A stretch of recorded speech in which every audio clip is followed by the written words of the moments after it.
আগুনের দাবানল ছড়িয়ে পড়ল। কেউ লুটিয়ে পড়ল রাস্তাতেই, অনেকে আটকা পড়ল ওয়াহিদ ম্যানশনের ভিতরে। নিখোঁজ স্বজনদের খোঁজে অনেকে ছুটে আসেন ঘটনাস্থলে, অনেকে আটকে আছেন ভেতরে, আছে শিশু। নাহিদ ভাই এবং তার এক ভাতিজা দোকানে ছিল, তাদের কোনো হদিশ এখনো পাওয়া যাচ্ছে না। 3-4 জন অলরেডি তো আমার চোখের সামনে থেকে অলরেডি বাইর করতে পারি নাই।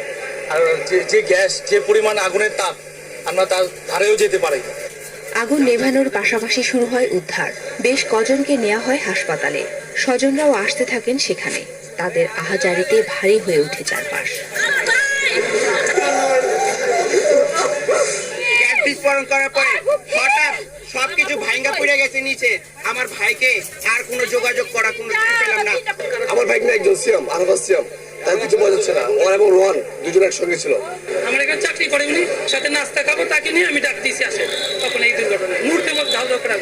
রাত বাড়তে থাকে আগুনের তীব্রতা। ভোরের আলোর ফোটার আগে ট্রাক অ্যাম্বুলেন্সে করে আসতে থাকে মরদেহ। ভারী হয়ে ওঠে হাসপাতাল লাশ ঘরের সামনের পরিবেশ। আমাদের ভাতিজা আছে 2 জন, ওনাদের 2 জনের লাশ শনাক্ত করতে পেরেছি। বেশ কিছু মরদেহ আছে যেগুলি শনাক্ত করা বড়ই কঠিন। পার্শ্ববর্তী বাড়ির ছোট ভাই, কিন্তু তার লাশটা এখনো শনাক্ত করা যাচ্ছে না। ফায়ার সার্ভিস কর্মীরা জানান, অনেক মরদেহ শনাক্ত করারও উপায় নেই। জানাত সাথী, ডিবিসি নিউজ ডেস্ক।